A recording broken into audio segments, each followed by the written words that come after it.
부끄러운 삶과 죽음이라고 하는 제목으로 함께 하나님의 말씀의 은혜를 나누어 보려고 합니다. 보통의 사람들은 자신들의 롤 모델이 있습니다. 난 저 사람을 참 닮고 싶다. 저 사람이 사는 삶을 나도 좀 동일하게 살았으면 좋겠다. 그 사람이 사는 삶 정도는 아니더라도 그 사람의 반 정도만이라도 좀 살았으면 좋겠다라고 하는 롤 모델이 되시는 분들이 아마 있으실 겁니다. 여러분들에게도 그런 분들이 있으시겠죠. 나도 저런 분들을 닮았으면 좋겠고, 그렇게 애쓰며 살아가는 삶의 모습들이 여러분들의 삶에도 여전히 있으실 거라고 생각합니다. 저에게도 그러한 롤 모델이 몇 분 계십니다.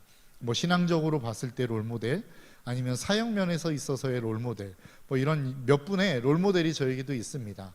그 중에 저에게 신앙생활에 있어서 가장 큰 영향을 끼치신 분이 있는데, 그분이 바로 저희 어머니이십니다. 그러니까 저희 어머니는 신앙생활을 시작하면서부터 새벽 기도를 시작하셨습니다. 그리고 그 새벽 기도회를 계속 시작하시면서 그 주변에는 물론 좋은 목사님들도 계셨을 것이고 좋은 믿음의 멘토들도 계셨을 겁니다. 그런데 그러한 새벽에 기도를 다녀오시면 항상 저의 머리에 손을 얹고, 언제부턴가 어떤 말씀을 들으셨는지는 모르겠는데 머리에 기도를 해주시는 거예요. 그런데 보통 제가 잠을 한번 자면 잘 깨지 않습니다. 그래서 그냥 푹 잡니다. 그런데 겨울만 되면 깨게 되는 거예요. 차가운 손을 제 이마에 올리시고 기도를 하시니까 화들짝 놀라면서 깹니다. 그런데 저는 별로 이렇게 깼다라고 하는 표시를 내고 싶지 않아요. 그래서 화들짝 놀라서 깼지만 여전히 자는 척을 합니다. 그럼 저희 어머니는 계속 기도를 해주시죠. 근데 기도도 좀 짧게 하셨으면 좋겠는데 굉장히 길게 하십니다. 그래서 그렇게 기도를 막 하시다가 결국은 이제 그렇게 기도하시고 다시 밖으로 나아가셔서 아침을 준비하시곤 했습니다.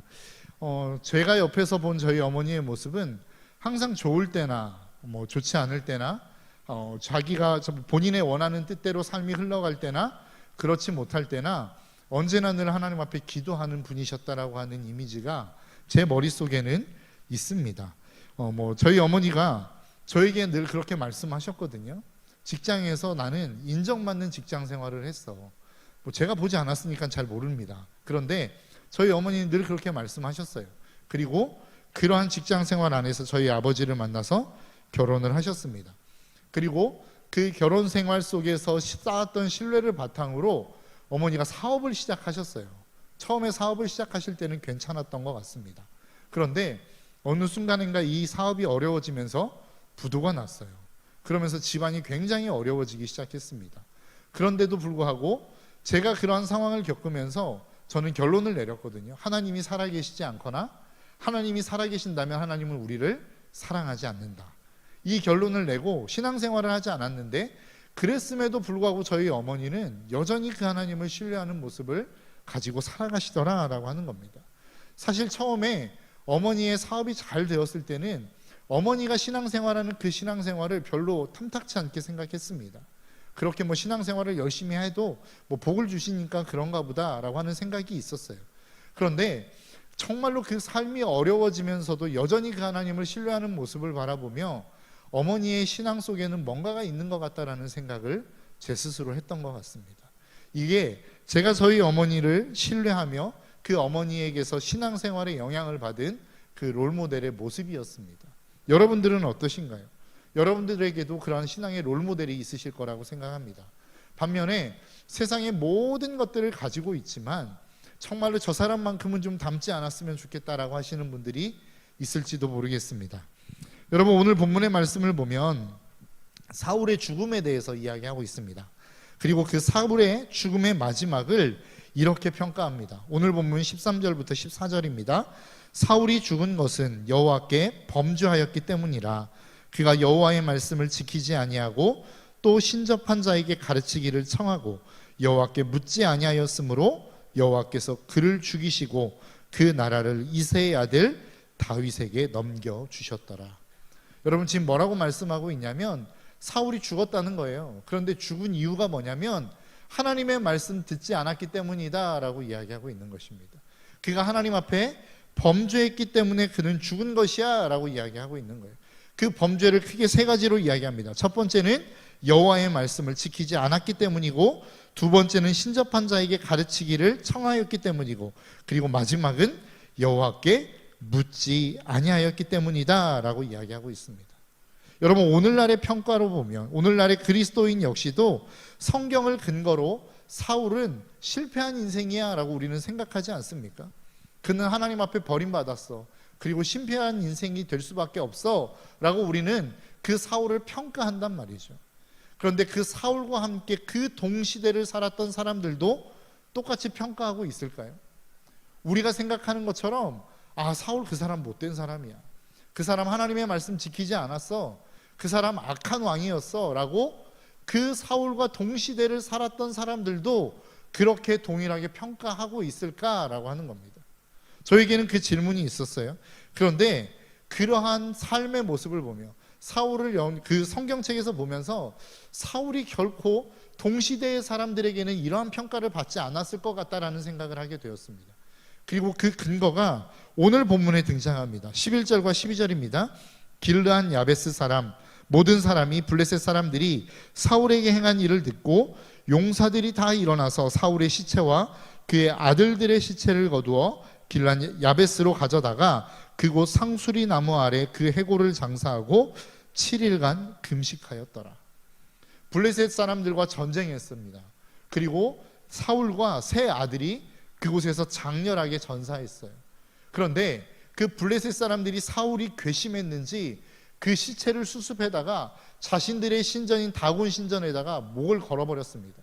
모든 사람들에게 우리에게 대항하면 어떻게 되는지를 본보기로 보여주기 위해서 사울과 그 세 아들을 장대에 매달아 버렸다는 거예요. 죽은 시체를 완전히 그냥 전시하듯 전시해버렸다는 겁니다. 그 소문이 길르한 야베스 사람들에게 들린 것입니다. 그 소문을 들은 길르한 야베스 사람들이 어떻게 했다고요? 그곳으로 가서 그 시신을 수습해다가 장사한 것입니다. 뭐 그럴 수 있겠지라고 생각할 수 있을지 모르겠습니다. 왜냐하면 길르한 야베스 사람들은 사울에게 은혜를 입은 사람입니다. 사무엘상 15장의 말씀을 보면 정말로 그 암몬 사람들이 쳐들어왔어요. 그리고 전쟁을 하려고 합니다. 그런데 그 길르한 야베스 사람들이 직감적으로 알지 않았겠습니까? 우리가 전쟁하면 100% 지겠다. 그래서 그들에게 화친을 청합니다. 내가 너희들에게 종이 될 터이니까 우리를 해하지 말아라. 그때 암몬 사람들이 뭐라고 이야기하죠? 내가 너희들의 오른쪽 눈을 다 뽑아버릴 거야. 그 이야기를 듣는 순간 길르한 야베스 사람들은 절망에 사로잡힙니다. 그리고 도움을 요청하죠. 그 도움에 반응한 사람이 누구입니까? 바로 사울입니다. 사울이 그 도움에 반응해서 그 모든 사람들을 이끌고 와서 그 암몬 사람들을 물리쳐 줍니다. 그리고 그들을 구원합니다. 그러니까 그 사람들은 은혜를 입은 사람들이기 때문에 이렇게 할 수 있겠다라고 생각할 수 있을지 모르겠습니다. 그런데 지금 상황을 한번 생각해 보시겠습니까? 상황이 어떤 상황입니까? 블레셋과의 전쟁이 끝난 지가 얼마 안 됐습니다. 그리고 그 전쟁에서 이스라엘은 승자가 아니라 패자였습니다. 진 상황이었다고요. 패전국이었습니다. 그 패전국의 사람들이 그냥 가서 그 시체를 보란듯이 전시해내온 그 사람들, 블레셋 사람들에 대항하여 그 시체를 거두어 간 것입니다. 그런데 여성들이 간 것도 아니고 누가 갔다고요? 용사들이 간 겁니다. 그러니까 자칫하면 오해를 받을 수 있는 상황입니다. 또 전쟁하자는 거야? 또 한번 해보자는 거야? 이러한 상황이 되어질 수 있는 상황이 될 수도 있는 상황이라는 겁니다. 그럼에도 불구하고 그것들을 무릅쓰고 지금 길르한 야베스 사람들은 사울의 시신을 수습하기 위해서 블레셋 땅으로 간 것입니다. 그리고 그것뿐만 아니라 어떻게 했다고요? 7일간 금식을 한 것입니다. 여러분, 이것은 마음이 없이는 안 되는 것입니다. 정말로 사울을 그 마음 가운데 존경하거나 정말로 사랑하는 마음 없이는 이게 불가능한 일이란 말이죠. 길르한 야베스 사람들이 그렇게 했다라는 것입니다. 그러니까 길르한 야베스 사람들은 그 사울을 적어도 정말로 나쁜 임금으로 바라보지 않았다라는 것을 알 수 있습니다. 그런데 길르한 야베스 사람들만 그랬습니까? 아니요, 그렇지 않습니다. 기본적으로 그가 왕이 되었을 때에 그의 모습을 보면 참 대단한 인물이었습니다. 첫 번째, 외모가 괜찮은 사람이었습니다. 사무엘상 10장 23절부터 24절의 말씀에 보니까 이렇게 기록해요. 그들이 달려가서 거기서 그를 데려오매 그가 백성 중에 서니 다른 사람보다 어깨 위만큼 컸더라. 사무엘이 모든 백성에게 이르되 너희는 여호와께서 택하신 자를 보느냐? 모든 백성 중에 짝할 리가 없느니라 하니 모든 백성이 왕의 만세를 외쳐 부르니라. 지금 뭐라고 이야기합니까? 외모가 출중했다는 거예요. 여러분, 오늘날의 시대 가운데 외모는 경쟁력이라고 이야기하지 않습니까? 제가 대구에서 사역할 때에 등교 신방이라는 걸 했습니다. 그때 당시에는 전도사였으니까요. 그게 뭐였냐면 아이들이 이제 등교하는 시간을 대충 알아놓고 아이가 집에서 나오기를 기다리는 겁니다. 그리고 딱 나오면 빵빵 해가지고 차에 태워가지고 학교 앞에 데려다 주는 거예요. 그리고 기도해주고 샌드위치와 음료수 하나 주고 잘 다녀와 이렇게 보내는 게 이제 등교 신방이었습니다. 그렇게 등교 신방을 하는데 한 아이를 딱 태우고 쭉 가는데 그 아이가 옆에서 이렇게 등교하는 자기 학교 학생이겠죠. 교복을 입고 등교하는 아이들을 보면서 저에게 그런 이야기를 했습니다. 그때는 전도사였으니까, 전도사님, 쟤들 보세요. 뒷모습 보면 참 멋있어 보이고 이뻐 보이죠. 근데 앞을 보면 답이 없습니다. 뭐 이런 이야기를 하더라고요. 그러니까 그 얘기는 뭐예요? 못생겼다는 이야기거든요. 그 이야기를 뒤집어서 여러분 한번 생각해 보시겠습니까? 이쁘면 답이 생긴다는 거예요. 잘생기면 없던 답도 생긴다는 겁니다. 그게 오늘날의 모습도 그렇지만 예전에도 그랬던 것 같아요. 근데 사울은 그 외모가 된 사람이에요. 머리가 다른 사람보다 하나 더 많았던 사람입니다. 그러니까 키가 그 어떤 피지컬이 그만큼 중요했던, 몸으로 싸우는 그 시대에 사울은 합격점을 받았던 사람이었다라는 겁니다. 그러니까 사람들의 인정을 받을 수 있었던 사람이었다라는 거예요. 두 번째, 사울은 그 시대에 있어서 전쟁의 영웅이었습니다. 사무엘상 14장 47절부터 48절에 그 사울의 전쟁의 성과를 이렇게 기록하고 있어요. 사울이 이스라엘 왕위에 오른 후에 사방에 있는 모든 대적, 곧 모압과 암몬 자손과 에돔과 소바의 왕들과 블레셋 사람들을 쳤는데 향하는 곳마다 이겼고 용감하게 아말렉 사람들을 치고 이스라엘을 그 약탈하는 자들의 손에서 건졌더라 라고 이야기합니다. 그러니까 지금 그 사울을 향한 전쟁의 평가가 뭡니까? 가는 곳마다 이겼다는 거예요. 전쟁을 할 때마다 이겼다는 겁니다. 승리의 왕이었다라는 거예요. 다윗도 우리는 승리의 왕이라고 생각하죠. 그리고 사울에 대해서는 그렇다라고 생각하지 않습니다. 그런데 성경은 뭐라고 기록하고 있냐면 사울이 가는 곳마다 이겼다는 거예요. 더 나아가서 약탈을 당하는 자들이 있다면 그들을 가서 도와줬다는 거예요. 그 약탈에서 그것들을 구원해줬다, 힘이 되어줬다라고 이야기하고 있는 것입니다. 더 나아가 오늘 본문에서 이야기하는 사울의 죽음에 대해서 한번 생각해 볼까요? 사울이 지금 누구와 전쟁을 하고 있는 것입니까? 블레셋과 전쟁을 하고 있는 거예요. 블레셋은 이스라엘 백성들이 가나안 땅을 들어가는 순간부터 이스라엘을 괴롭혔던 민족입니다. 날마다 힘들게 했고 괴롭게 했고, 여러분 그 유명한 우리가 잘 알고 있는 골리앗이 어디 출신입니까? 블레셋 출신입니다. 그러니까 블레셋 사람들은 언제나 늘 이스라엘 사람들을 괴롭히고 힘들게 만들고 아프게 만들었던 대표적인 족속이었다라는 거예요. 그들과 지금 전쟁을 하고 있는 것입니다. 그리고 나라를 위해서 그날 그 당시로 이야기하자면 왕의 신분을 가지고 전쟁에 참여한 것입니다. 그리고 어떻게 됐어요? 죽었어요. 그냥 죽은 것이 아니라 오늘날로 표현하자면 순국입니다. 전쟁에서 나라를 위해서 전쟁을 하다가 순국을 당한 인물이란 말입니다. 그러니까 그 사울이라고 하는 인물을 우리가 보면 참 아무것도 아닌 인물인 것처럼 보여지지만 그의 내면을 놓고 보면, 그를 깊숙이 들여다보면 그 시대의 모든 사람들이 좋아할 수밖에 없었던 인물이었다라는 거예요. 더 나아가 그의 리더십을 한번 생각해 볼까요? 사무엘상 14장 52절은 그의 리더십에 대해서 이렇게 이야기합니다. 사울이 사는 날 동안 블레셋 사람과 큰 싸움이 있었으므로 사울이 힘센 사람이나 용감한 사람을 보면 그들을 불러 모았더라. 여러분, 이게 리더십과 무슨 상관이 있습니까? 힘센 사람들 여러분 통제하기 쉽나요? 어렵습니다. 잘난 사람들 모아놓으면 산으로 갑니다. 사고기 많으면 배가 산으로 간다고 하지 않습니까? 그러니까 잘난 사람들을 모아놓으면 의견이 통일이 되지 않아요. 여기서 이 의견, 저기서 저 의견, 그리고 각자가 낸 의견마다 다 맞다고 이야기하기 때문에 그 의견을 하나로 묶기가 굉장히 어려운 겁니다. 그런데 사울은 그 모든 힘센 사람들을 모았다는 거예요. 그리고 그들을 중심으로 그들과 함께 합하여 나라를 세워가는 일들을 감당했다는 거예요. 다른 말로 이야기하면 사울에게는 리더십이 있었다는 겁니다. 그러니까 모든 면을 놓고 보면 완벽에 가깝지 않습니까? 외모 되죠, 전쟁 잘하죠, 리더십 있죠, 더 나아가 죽음까지도 거의 대박입니다. 간지 거의 대박 아니겠습니까? 이런 모습을 놓고 사울을 싫어할 사람이 누가 있었겠냐는 거예요. 그러니까 우리가 봤을 때, 성경으로 놓고 봤을 때 성경이 그 인생은 실패한 인생이다라고 선언하고 보니까 그 인생이 실패한 인생인 것처럼 보여지지만 사실 그 사울이라고 하는 인생을 놓고 보면 대단한 인생일 수밖에 없었던 사람이었다라는 겁니다. 모든 사람들의 인정을 받을 수밖에 없는 인생이었다라고 우리는 인정할 수 있다라는 거예요. 그렇다고 한다면 하나님은 이 대단했던 사울과 같은 사람을 왜 실패한 인생이라고 단정하셨을까? 왜 실패한 인생이라고 평가하고 계실까라고 하는 것입니다. 무엇 때문일까요? 우리가 아까 앞에서도 살펴본 것과 같이 그의 인생을 평가하기를 여러분 뭐라고 평가하고 있습니까? 하나님이 그를 잘못했다라고 이야기하고 있는 것입니다.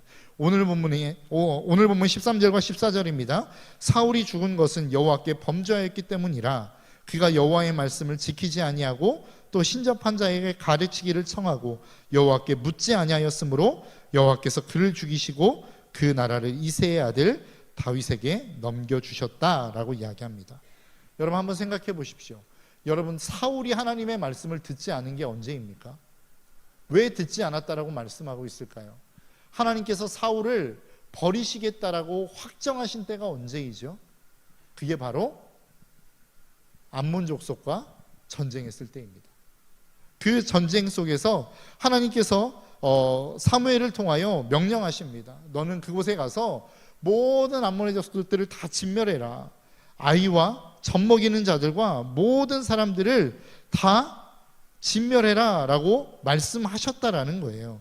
사무엘상 10장 23절부터 24절입니다. 그들이 달려가서 거기서 그를 데려오매 백성이 서서 죄송합니다. 그게 아니죠. 제가 어디다가 말씀을 써놨는지 놓쳐버렸습니다. 죄송합니다. 사무엘상 15장 3절입니다. 지금 가서 아말렉을 쳐서 그들의 모든 소유를 남기지 말고 진멸하되 남녀와 소와 젖 먹이는 아이와 우양과 낙타와 나귀를 죽이라 하셨나이다 하니.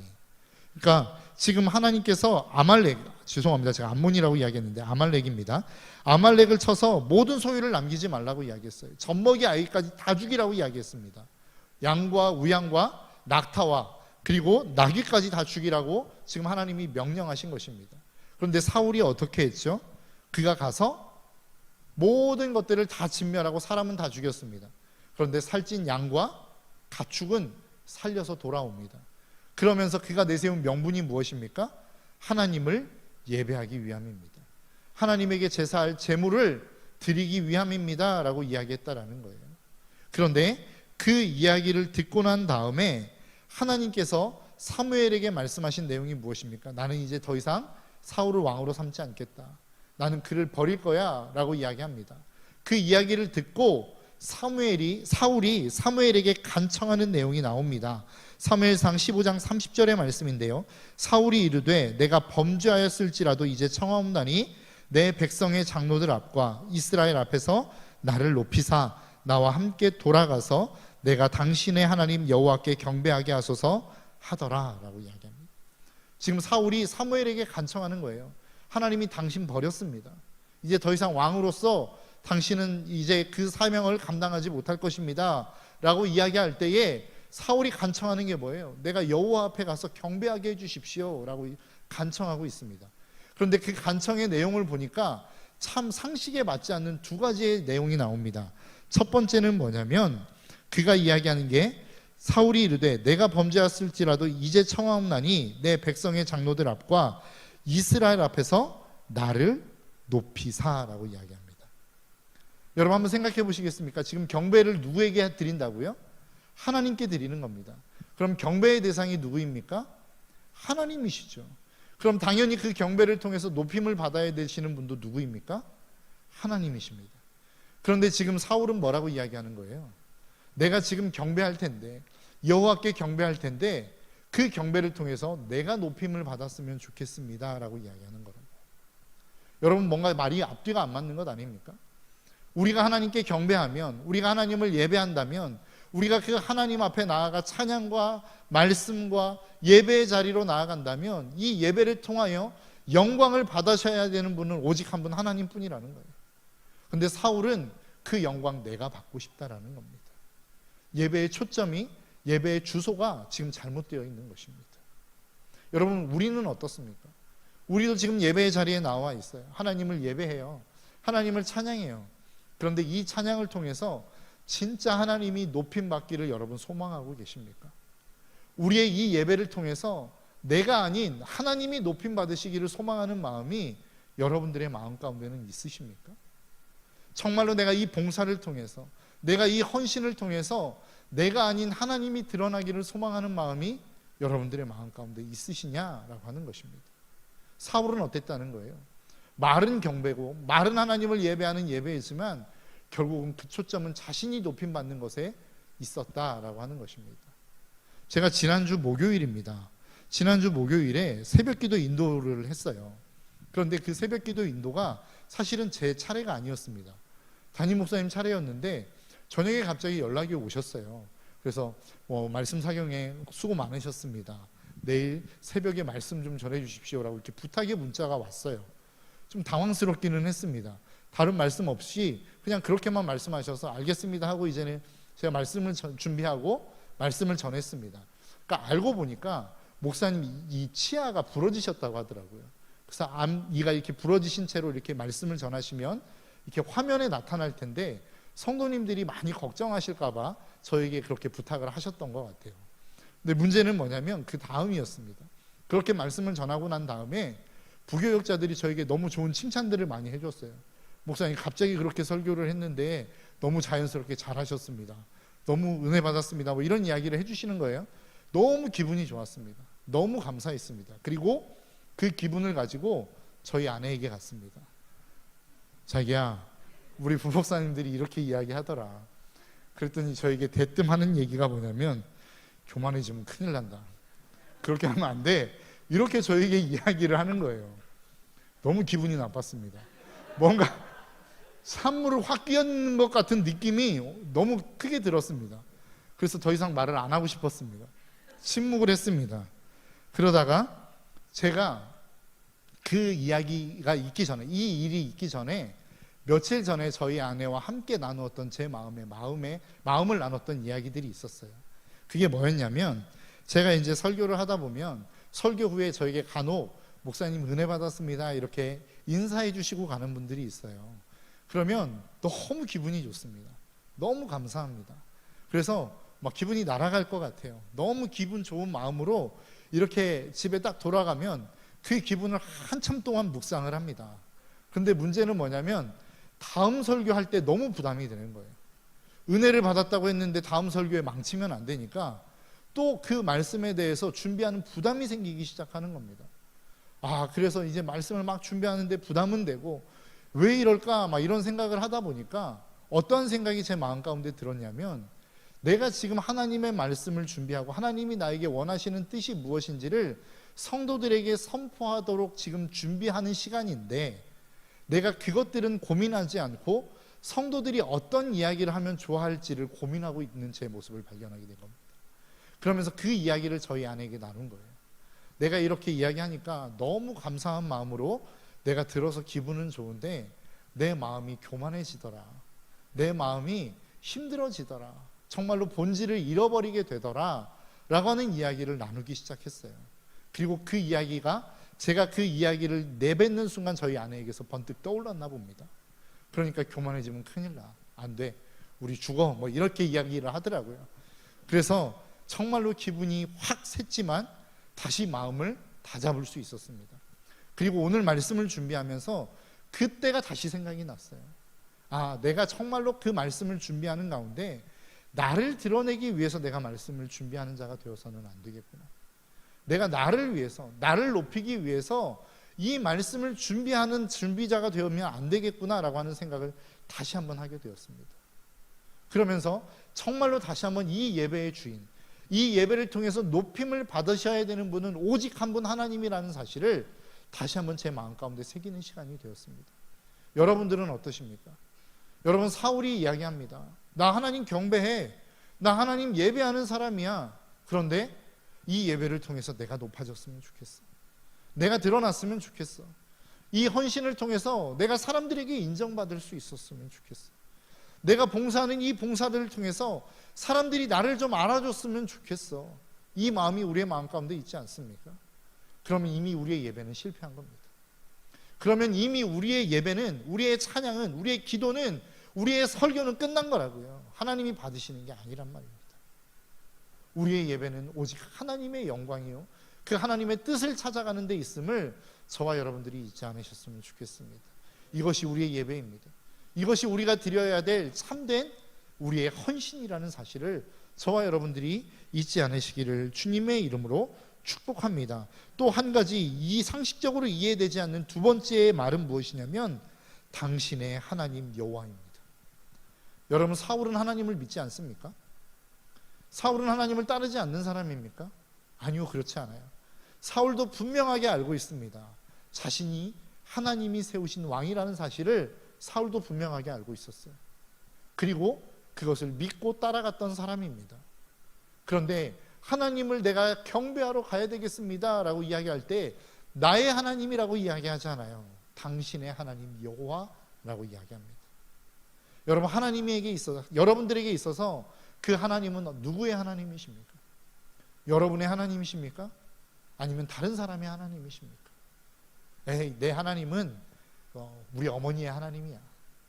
내가 섬기는 하나님은 우리 목사님의 하나님이야. 내가 섬기는 하나님은 우리 구역원들의 하나님이야. 뭐 이 정도로 끝나지 않으십니까? 아니면 그렇지 않아요. 내가 섬기는 하나님은 나의 하나님이 되셔야 합니다. 내가 섬기는 하나님은 나의 여호와가 되어야 된다라는 거예요. 여러분, 다른 사람의 하나님으로 여러분들의 하나님을 섬기지 마십시오. 다른 사람이 섬기는 하나님으로 만족하지 마시라는 거예요. 그 하나님은 여러분들의 하나님이십니다. 지금도 여러분과 함께 계시는 하나님이요, 여러분과 동행하고 계시는 하나님이라는 사실을 잊지 않으시기를 바랍니다. 그 하나님은 여러분들이 울 때에 다가오셔서 여러분들을 위로하시는 하나님이요, 여러분들의 삶에 문제가 생기면 그 문제 속에 다가오시는 하나님이심을 저와 여러분들이 놓치지 않았으면 좋겠습니다. 여러분, 다른 사람의 하나님이 아니에요. 다른 누군가의 하나님이 아니란 말입니다. 우리의 하나님이요, 나의 하나님이라는 사실을 저와 여러분들이 잊지 않는 저와 여러분들의 삶이 되시기를 주님의 이름으로 축복합니다. 그렇다고 한다면 이 사울이라고 하는 사람의 삶을 통하여 이 사울이라고 하는 사람을 한 문장으로 뭐라고 정의할 수 있을까요? 여러분, 이렇게 살아왔던 대단한 사람이었습니다. 모든 사람들에게 인정받을 만한 모든 조건을 갖추고 있는 사람이었습니다. 그러나 하나님의 인정을 받는 것에는 실패한 사람이었습니다. 왜 그럴까요? 무엇이 문제였을까요? 저는 그것을 그의 인생, 오늘 본문 10장 4절에서 찾고 싶습니다. 오늘 10장 4절은 이렇게 이야기합니다. 사울이 자기의 무기를 가진 자에게 이르되 너는 칼을 빼어 그것으로 나를 찌르라. 할례 받지 못한 자들이 와서 나를 욕되게 할까 두려워하노라. 그러나 그의 무기를 가진 자가 심히 두려워하여 행하기를 원하지 아니하매 사울이 자기의 칼을 뽑아서 그의 위에 엎드려지니 라고 이야기합니다. 여러분, 사울은 어떤 사람입니까? 그의 인생에 있어서 체면이 중요한 사람입니다. 그의 인생에 있어서 사람들이 나를 어떻게 평가할지가 굉장히 중요한 사람이에요. 여러분, 할례 받지 못한 사람에게 죽임을 당하는 게 뭐가 그렇게 큰 문제입니까? 그게 문제가 될 수 있나요? 그렇게 따지면 여러분, 순교자들은 다 믿지 않는 사람들의 손에 죽는 사람들이에요. 그럼 그들은 다 모욕받은 사람입니까? 다 실패한 인생이라고 이야기할 수 있습니까? 아니요, 그렇지 않아요. 그런데 왜 유독 사울이라고 하는 사람은 여기에 집중하고 있는가라고 하는 거예요. 왜 나는 할례 받은 사람에게 죽으면 안 되는 사람이라고 생각하고 있는가라고 하는 거예요. 그는 그가 믿음 있는 사람이라고 하는 것을 인정받고 싶었던 것 같습니다. 여러분, 블레셋에게 정말로 그가 이스라엘이라고 하는 나라가 억압을 받을 때가 있었습니다. 사울이 통치할 때에 정말로 창 하나, 칼 하나 제대로 만들 수 있을 만한 그러한 형편이 못 됐을 때가 있었어요. 그때 요나단이 그 모든 무기 든 자 단 둘이 가서 그 블레셋 사람들을 칩니다. 그리고 그 이스라엘을 구원합니다. 그때 사울이 선포한 말이 있어요. 뭘 선포한지 아십니까? 내 대적을 다 죽이기 전까지 이스라엘의 모든 백성들은 음식물을 먹지 말라는 거예요. 다 죽여버리겠다는 거예요. 하나님께 저주받겠다는 거예요. 그런데 그것을 듣지 못한 요나단이 어떻게 합니까? 꿀을 지팡이에 찍어 먹습니다. 그때 뭐라고 이야기하죠? 사울이 그 사실을 알고 너도 죽게 될 거야, 반드시 죽을 거야 라고 이야기해 버립니다. 여러분, 그게 말이 안 되는 이야기죠. 이스라엘 백성을 구원한 요나단입니다. 그런데 자신의 체면 때문에, 자신의 말 한마디 때문에 이스라엘을 구원한 요나단을 죽인다라는 게 말이 됩니까? 말이 안 되죠. 그런데 지금 사울은 그 이야기를 하고 있는 것입니다. 오늘 본문도 마찬가지예요. 할례 받지 않은 자에게 죽는 것이 뭐가 그렇게 큰 대단한 문제가 됩니까? 그것이 자신의 체면과 관련되어 있기 때문에 그렇습니다. 여러분, 체면과 관련되어 있는, 체면에 살고 체면에 죽는 사람은 굉장히 멋있습니다. 자신의 일에 책임질 줄 아는 사람입니다. 여러분, 베드로와 가룟 유다를 놓고 봤을 때 우리는 다 베드로가 대단한 사람이라고 생각합니다. 그런데 인간적인 면에서 놓고 봤을 때 베드로가 괜찮습니까? 가룟 유다가 괜찮습니까? 제가 봤을 때는 가룟 유다가 괜찮아요. 왜냐하면 가룟 유다는 적어도 자기의 행위에 대하여 책임질 줄 아는 사람이기 때문에 그렇습니다. 예수님을 팔아먹은 사건에 대해서 책임지고 죽잖아요. 은 30 성전에 던져놓고 죽음을 선택하지 않습니까? 인간적인 모습으로 놓고 보면 자신의 말에 대해서, 자신의 행위에 대해서 책임질 줄 아는 사람이란 말이죠. 그런데 베드로는 어떻습니까? 찌질하게 가서 또 살아 있어요. 어부의 역할을 하고 있어요. 정말로 그 가서 또 먹고 살겠다고 물고기 잡고 있단 말이에요. 그게 베드로의 모습이었습니다. 그런데 베드로가 멋있습니까? 멋있지 않아요. 그런데 하나님은 가룟 유다를 높이 평가하지 않아요. 야, 자신의 행동에 대해서 책임질 줄 아는 인생이네. 하나님은 그렇게 평가하지 않았다고요. 하나님은 그렇게 말씀하지 않았단 말입니다. 베드로에 대해서 야, 너 3번이나 나 부인했지? 너 그 부인한 거에 대해서 책임질 수 있어? 왜 책임 안 져? 이렇게 그 책임을 묻지 않으셨단 말입니다.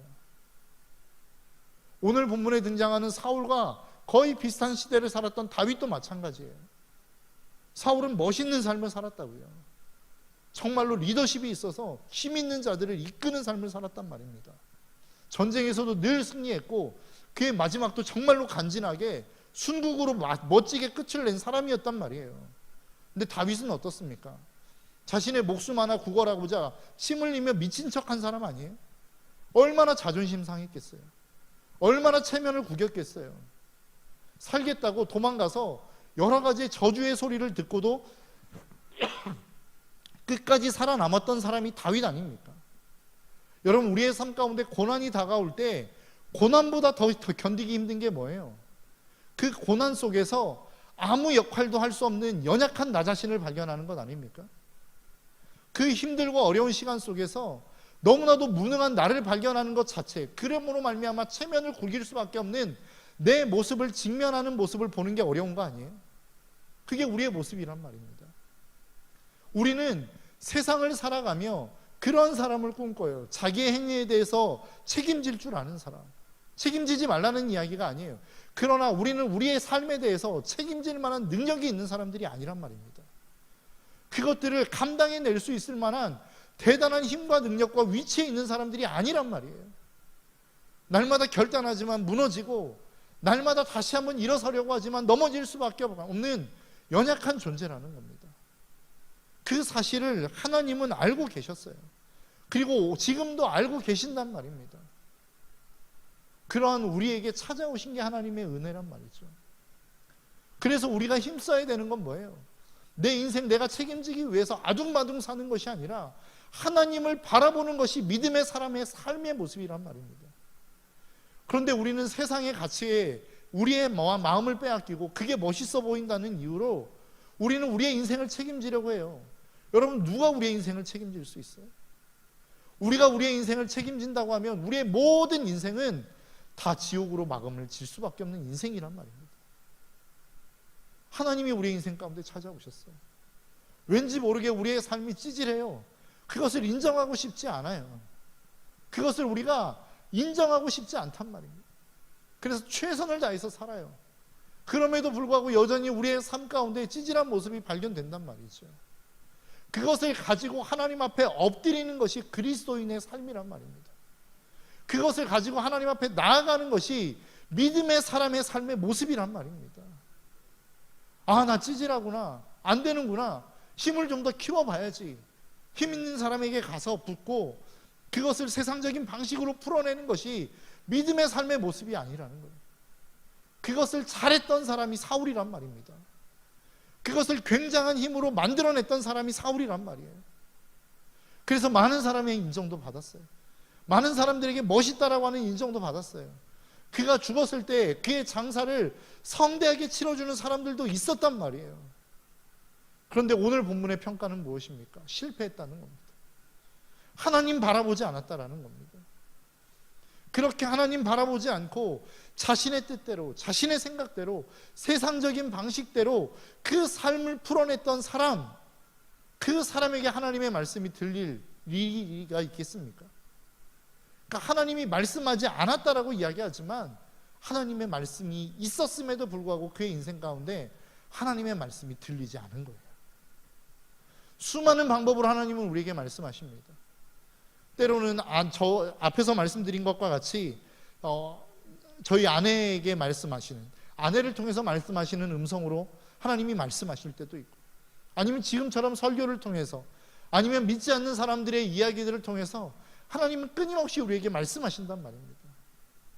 그런데 내가 이것을 인정하고 싶어 하지 않는 거예요. 내 연약함을 바라보고 싶어 하지 않은 거예요. 그러니까 날마다 우리는 어떻게 되는 겁니까? 우리의 삶 속에서 하나님의 말씀을 듣고 싶어 하지 않아요.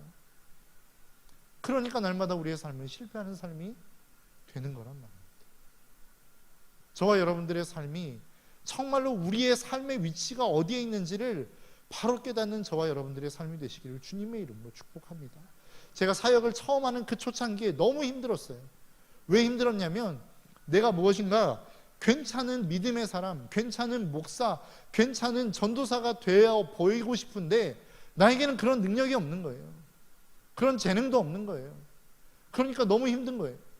잘 보이기는 해야겠는데 능력은 없고, 무엇인가 성과는 내야겠는데 그럴 만한 힘은 없고, 그러니까 날마다 나 자신을 포장하기에 급급했습니다. 힘들었습니다. 사역이 왜 이렇게 힘들지? 퍽퍽하지? 그런데 어느 순간인가 내 자신을 그냥 인정하기 시작했어요. 그래, 너 그 모습 그대로잖아. 너 그렇게 성과 낼 수 있을 만한 재능 없는 사람이잖아. 너 그만큼 대단한 인생 아니잖아. 그것을 인정하고 나서 보니까 삶이 굉장히 편한 거예요. 그래, 나 안 되지 뭐. 그러니까 하나님 앞에 엎드리면 되는 거고, 하나님이 그 엎드림을 통해서 일하시면 좋은 거고, 내 뜻대로 행하시면 좋은 거고, 그렇지 않다 할지라도 하나님이 또 다른 길을 여시겠지. 이것이 내 마음 가운데 들어오니까 그 사역 안에 평안함이 생기기 시작하더라고요. 여러분, 평안은 대단한 성과가 이루어져서 얻어지는 평가 얼마 가지 않습니다.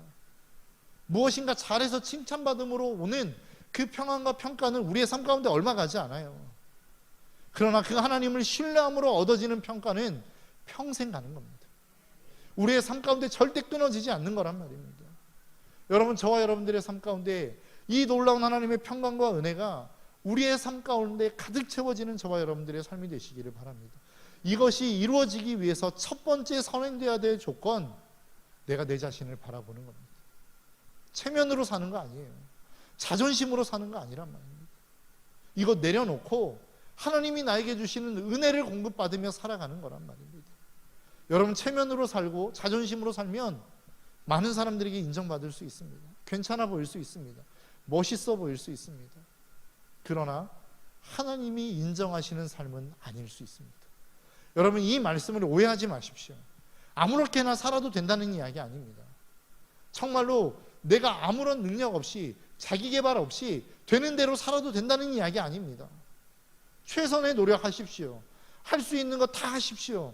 여러분들의 최선을 다하여 하나님 앞에 그 시간을 들이십시오. 그러나 안 되는 것을 인정하시란 말입니다.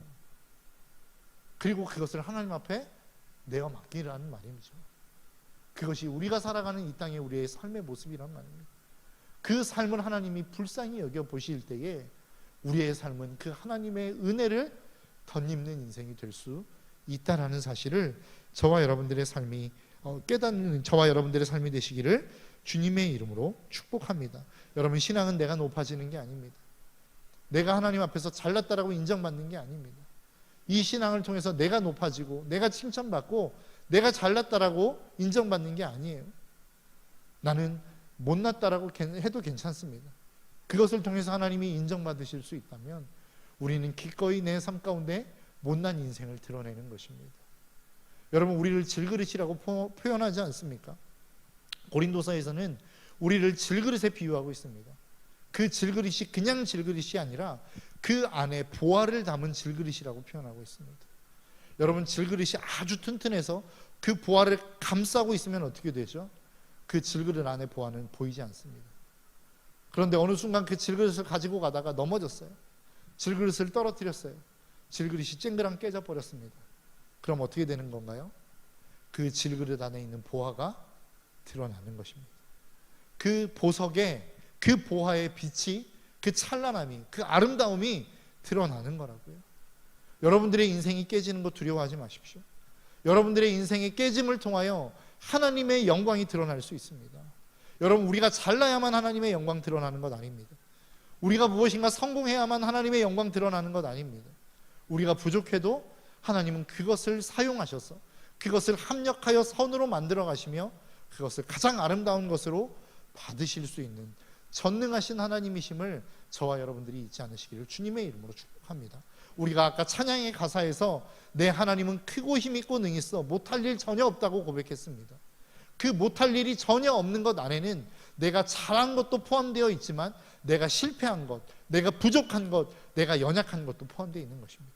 내가 연약하여 실패해서 이것은 더 이상 쓸모가 없겠어라고 하는 그것이 하나님의 손에 들려지면 그것이 가장 아름다운 것으로 변화되어지는 하나님의 능력이 나타나게 되어질 줄 믿습니다.